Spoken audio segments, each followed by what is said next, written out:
Pedro Cardoso começou no teatro trabalhando como iluminador e aos poucos foi criando seus espetáculos.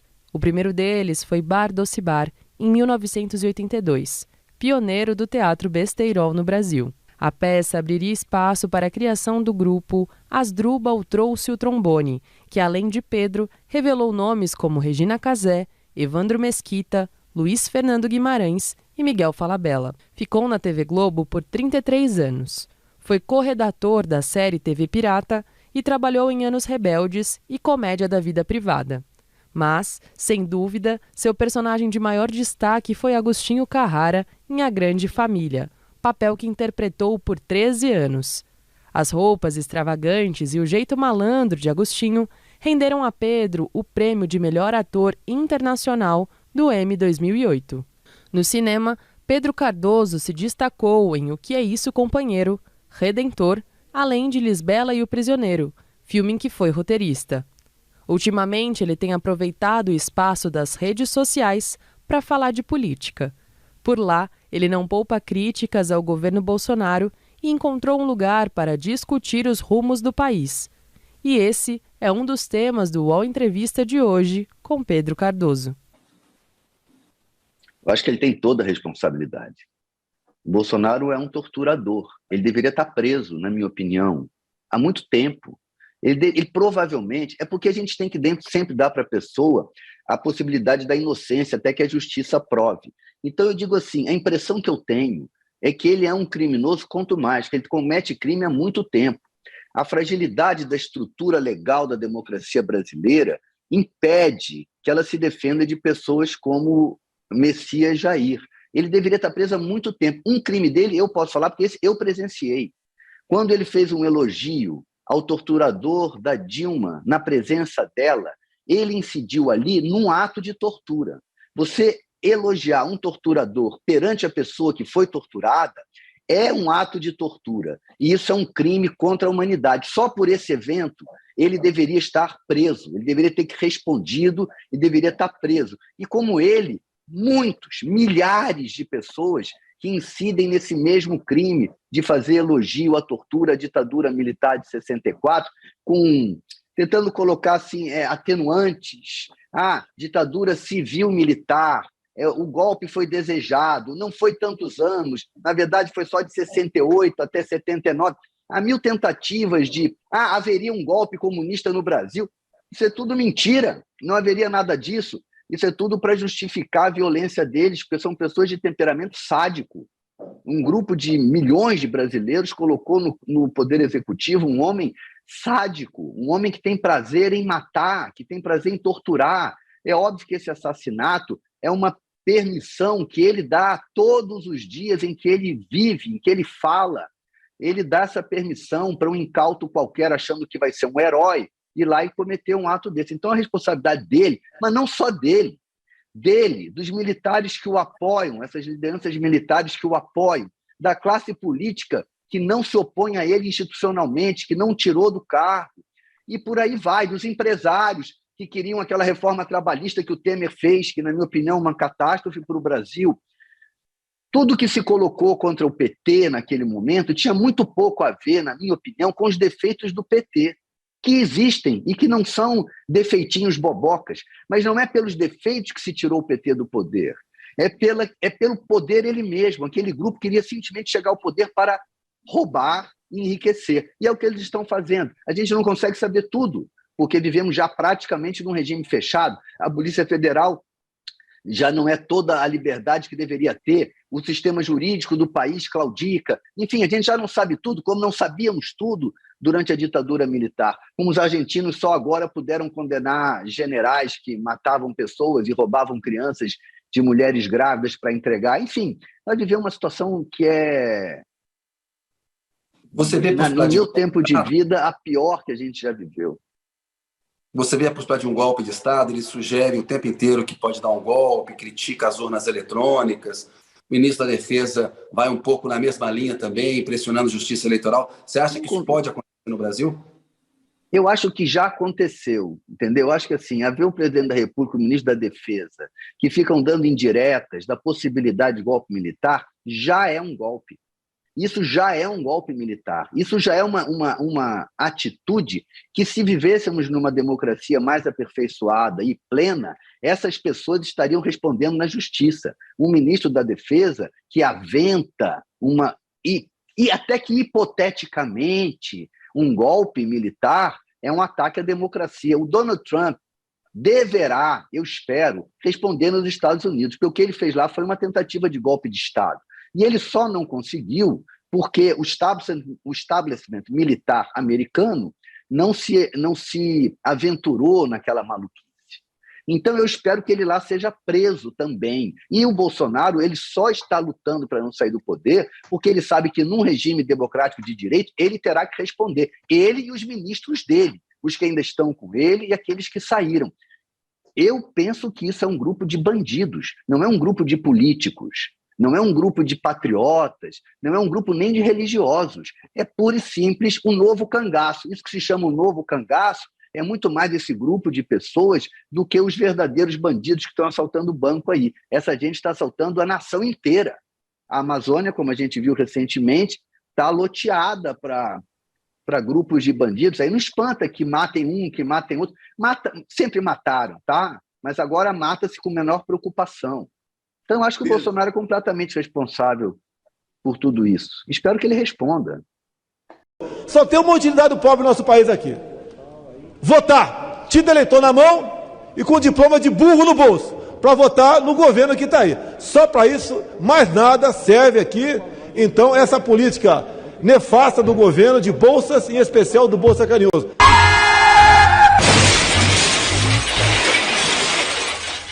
Então, concluindo, senhor presidente, nós crescemos 3 milhões de habitantes por ano. Não se dá vazão para a demanda de tantos problemas que esse pessoal pobre vai ter no futuro. Só tem uma utilidade do pobre no nosso país aqui. Votar. Título eleitor na mão e com diploma de burro no bolso. Para votar no governo que está aí. Só para isso, mais nada serve aqui. Então, essa política nefasta do governo de bolsas, em especial do Bolsa Carinhoso. Pelo acabou meu tempo, senhor presidente. Muito obrigado. Ladies and gentlemen, if you will, look right here. Walter Casagrande Júnior anunciou ontem que deixou o jornalismo esportivo da TV Globo depois de 25 anos. Ele chegou à emissora carioca ainda nos anos 1990, após uma breve passagem pela ESPN. Parceiro de Galvão Bueno desde 1997, Casagrande cobriu 6 Copas do Mundo, 3 Olimpíadas e participava quase diariamente de diversos programas, como Bem Amigos, Esporte Espetacular, Troca de Passe e Redação Sport TV. Nunca poupou críticas à seleção brasileira, nem reprimiu seus posicionamentos políticos para evitar colisões com possíveis orientações editoriais. Também sempre foi transparente sobre seus altos e baixos com as drogas. Na final da Copa da Rússia, em 2018, emocionou o público ao dizer que pela primeira vez encerrava o trabalho em um mundial fora do país sem sofrer uma recaída. Mas antes de se sagrar como um dos principais comentaristas da Globo, Casão teve uma trajetória corajosa, agitada e rebelde nos campos. Na década de 1980, quando jogava pelo Corinthians, participou do movimento que ficou conhecido como Democracia Corintiana, que se opunha à ditadura militar e se posicionava a favor de eleições diretas no Brasil. Casagrande também disputou a Copa do Mundo de 86 e defendeu o São Paulo, Flamengo, Torino, Ascoli, Porto e Caldense.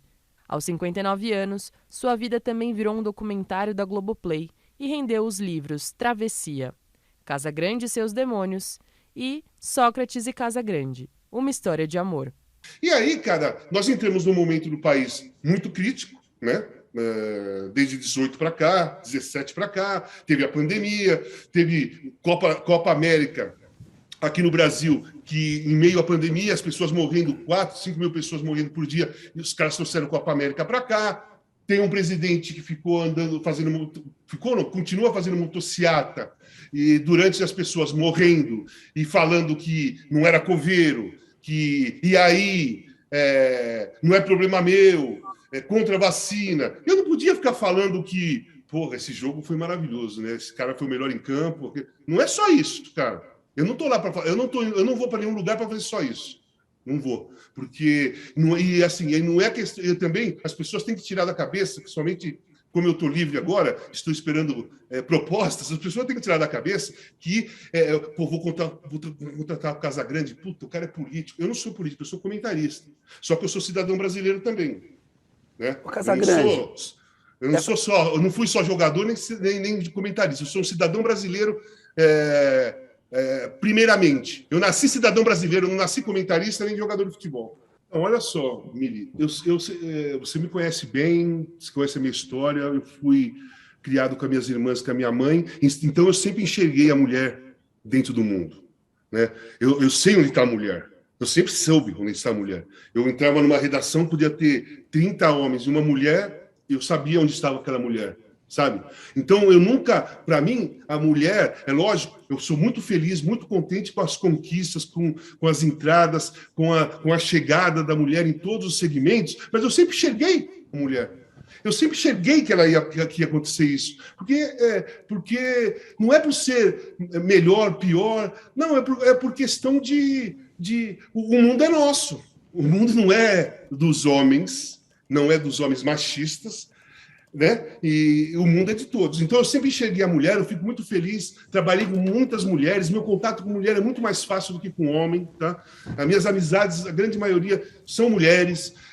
Eu saio para tomar café com mulheres, vou almoçar, vou no teatro, amigas mesmo, que a gente troca ideia, porque eu prefiro estar sempre ao lado das mulheres, talvez porque eu tenha mais facilidade de entendimento e talvez vocês me entendem melhor também. Os homens talvez não me entendam muito bem. Agora, a questão que eu queria tocar, que eu pensei esses dias, cara, você sabe que está acontecendo um grande movimento dos machistas, porque eles estão com medo da evolução da mulher e querem jogar a mulher para baixo. Tipo Pedro Guimarães, né? Sim, ex-presidente da Caixa, Pedro Guimarães. Então, isso. Exatamente, esse presidente da Caixa, aquele comportamento dele é muito claro para mim que é de medo. É de medo. Porque esses homens poderosos, eles estão vendo mulheres muito poderosas, muito competentes, com personalidade muito mais do que eles, que estão chegando perto e conquistando o lugar deles. E qual é a reação de um machista quando ele percebe que está perdendo para a mulher? É agredir, né? É assediar, é desrespeitar, é desvalorizar, é de tentar jogar para baixo. Então, eu estou sentindo que na sociedade hoje, Mili, está tendo um movimento desses caras machistas de tentar empurrar a mulher para baixo por medo de ser ultrapassado por elas. E as mulheres estão crescendo, elas são muito mais, na minha opinião, focadas, quando elas querem e vão atrás, elas são competentes, né? E os homens têm que tomar cuidado mesmo, os machistas têm que tomar cuidado. Tem que tomar cuidado, porque não tem mais espaço para eles. Você fala isso nesse contexto do machismo estrutural que tem no Brasil, que tem no mundo. Agora, o caso do Pedro Guimarães é isso, mas é também um símbolo do que é o governo Bolsonaro. E você, claro. Qual que é o peso que tem um presidente da República que é um agressor de mulheres, como o Bolsonaro né?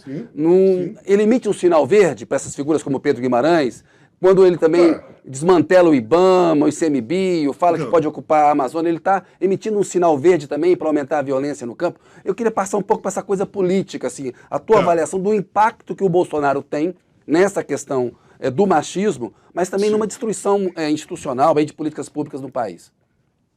Cara, a influência do Jair Bolsonaro dentro da sociedade brasileira, dentro do país, é horrorosa, é das piores que eu já vi na minha vida. Ele é o pior presidente da história da política brasileira. E, para mim, é um dos piores brasileiros que existe no planeta nesse momento. Porque homofobia, machismo, racismo, todos os tipos de preconceito, tem o aval dele, porque ele é assim, que ele já demonstrou. Eu não estou inventando nada, é fato. Tem várias falas dele, machista, atacando mulher, principalmente jornalistas, racistas também, né? Homofóbicas também. Então, o presidente da República ele dá o aval para esses caras aí, para essa turma toda aí. E essa turma cresce mesmo. Mas eles estão crescendo também pelo desespero. Tá? Eles têm o aval de ser assim. Né? Esses caras têm o aval mesmo do governo para ser assim, do presidente para ser assim. Mas eles também estão desesperados porque eles estão vendo que a coisa está ruindo. Essa estrutura preconceituosa e destruidora que esse governo criou, ela está começando a rachar. Ela está ruindo. E esses caras estão ficando desesperados, e quando esses caras ficam desesperados, eles mostram muito mais do que eles são. Né? Muito mais do que eles são.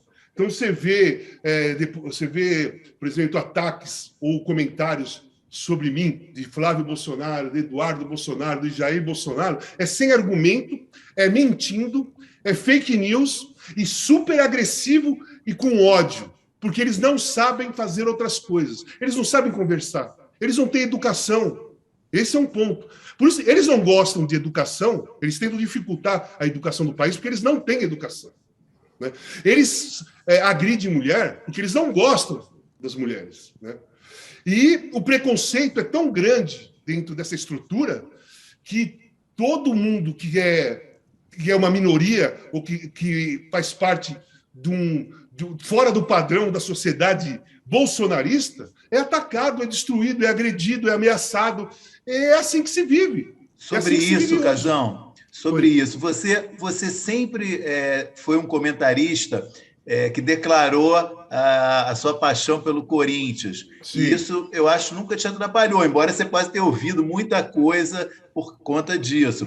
Você acha que o fato de você se declarar claramente oposição ao Bolsonaro te atrapalhou como comentarista?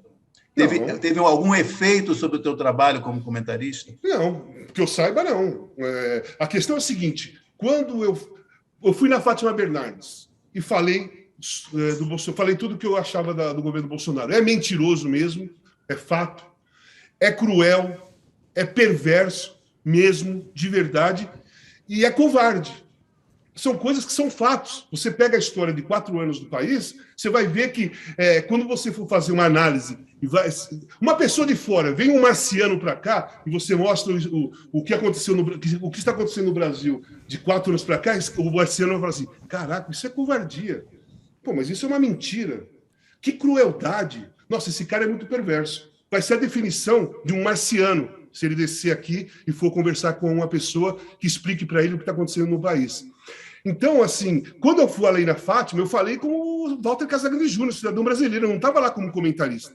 Eu fui convidado pela história que eu tenho como jogador, como a série saiu, né? A série um super sucesso, muito bem vista, a audiência enorme, muita gente viu, enfim. Aquilo chamou a atenção e eu fui na Fátima e surgiu o assunto política. E eu dei minha opinião como cidadão brasileiro. Agora, eu não saio falando de graça. Eu não entro num jogo, tá?